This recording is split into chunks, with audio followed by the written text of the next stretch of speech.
Hi,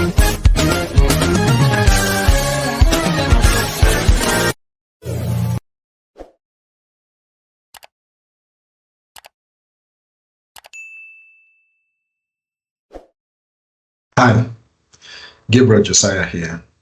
All right, today we'll be looking at a continuation of our discussion on profitability ratios. In the last class, we looked at the third profitability ratios in our series of ratio discussion, which was return on assets. Number 3 was return on assets. So right now, today we'll be looking at the fourth ratio. And we'll be looking at gross profit margin. Gross profit margin. All right, let me quickly share my screen and we'll look graphically into it expressly. Okay, gross profit margin. If you can see my screen, by way of introduction, gross profit margin expresses the entity's gross profit as a percentage of sales or revenue, as it's known as gross profit percentage. So you have the revenue figure, you deduct your cost of sales, which is the cost of bringing the service to the client or the customer. And after deducting that cost of sales, you have your gross profit in simple terms as a percentage. Okay, so the formula is on the screen. It's quite a simple calculation, which is your gross profit divided by your revenue or your sales at 100/1. That's at a percentage. So this profitability ratio measures the percentage of revenue remaining after deducting your cost of sales. That is the cost of bringing the service to the customer or the consumer. So let's as yesterday, let's look at a graphic example. The Sharubutu Nigerian PLC will be using as our case study. Let's look at the gross profit for the year by way of calculation. Okay, so we have our sales revenue for the year 2020, and we have 1.2 billion as our revenue. So we take that in our series of calculations. Let's perform the calculations. We take that and we've been using our Excel. We've been using Excel for our calculation yesterday. Let's take the revenue figure. I'll copy it here and I'll take it to my Excel and I'll paste it. Okay, so my revenue figure is 1.2 billion for 2020 financial year, as you can see on my screen. So let me go and pick the cost of sales. So we have the opening and we have the closing. So we are not using the opening cost of sales, we're using the closing cost of sales. So the opening and the closing would give us a total cost of sales for the period. So take note of that. So for the total cost of sales, we already have the figure here, which is 1 billion. And we're going to post it in the way of trying to get our calculation.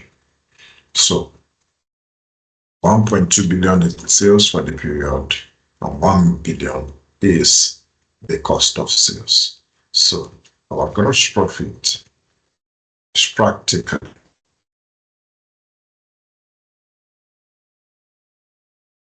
sales or our revenue deduct our cost of sales, which is 200,000 naira. So this 200,000 naira, and we express the revenue as the denominator. So we have 200,000, and our calculation for cost of our gross profit calculation is 200,000 divided by our revenue figure as the percentage, which we have 17%, as you can see, as our gross profit. So for the year 2020, Shadibutu Nigerian PLC has 17% of gross profit as their gross profit percentage. So it's a positive figure, even though it's low in 2020, but it shows that the company had a positive gross profit margin for that year.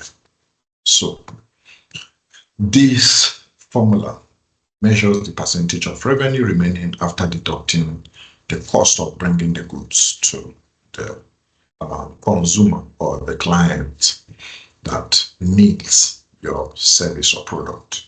It also reflects the efficiency with which a company produces its goods or services related to its sales or revenue. This is important.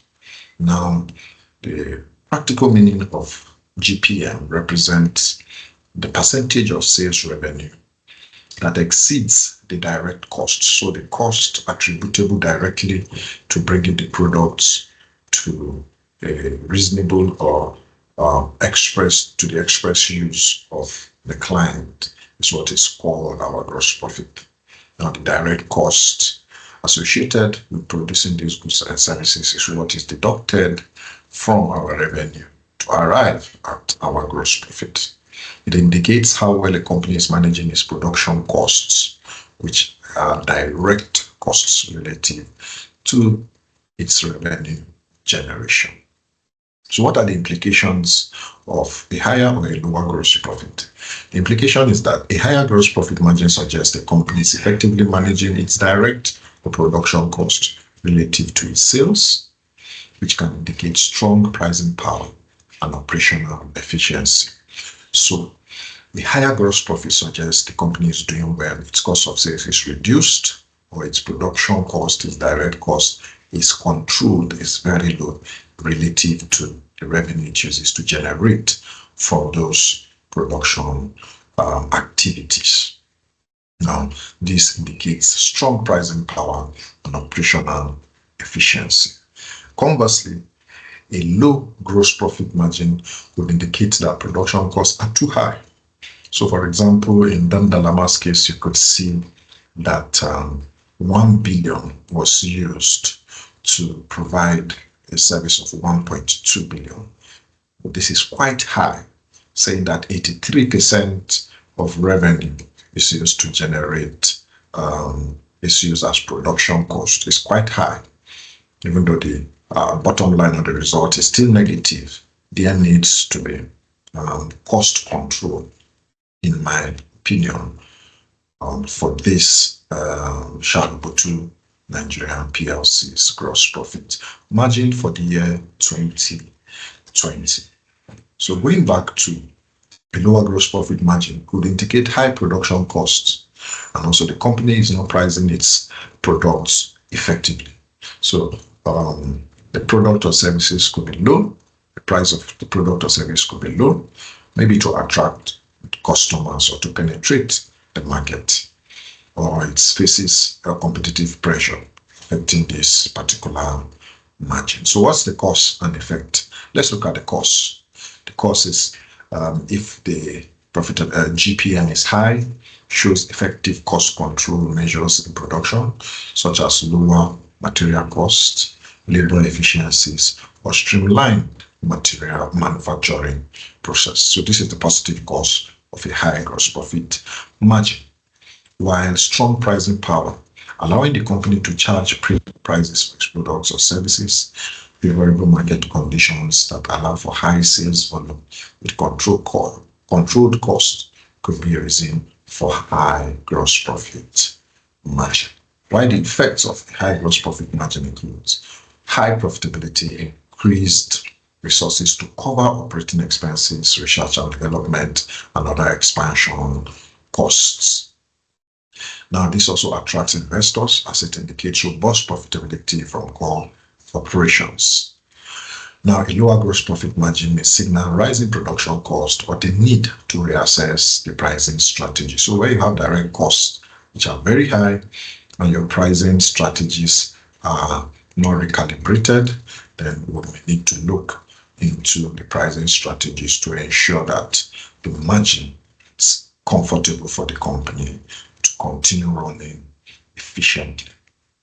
Now, persistent decline in the GPM affects overall profitability, limiting a company's ability to invest in growth or manage overheads. So this parameter is very important. Management looks critically into it to ensure growth and manage overheads. So in conclusion, gross profit margin provides important insights into a company's production efficiency and pricing strategy.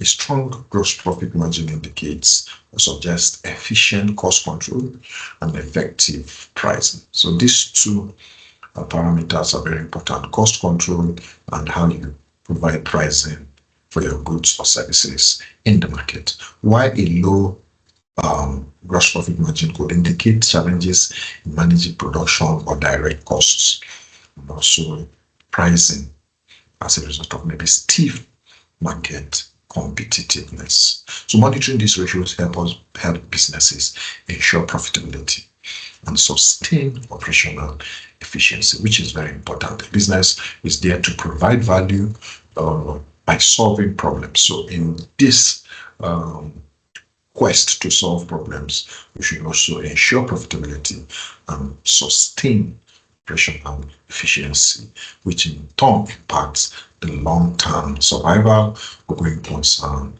of the business. This is very important. Okay, having looked at gross profit margin, it's a very simple calculation, but quite tricky and technical to comprehensively discuss or bring out to management its implications, its cause and effect, to enhance their understanding of this ratio. Okay, it's nice having you in this class. Let me know what you think in the comment section, and the comments, your observations, or any how would I put it, any direct observation should be shared in the comment section, and I'll treat them right away. Also, don't forget to like, share, and subscribe, so that, and also click the notification bell so you'll be notified of new videos on general case study, profitability, and accounting, for you to be notified when we upload new content for your studies and development. Thank you very much. See you in the next class. Bye for now.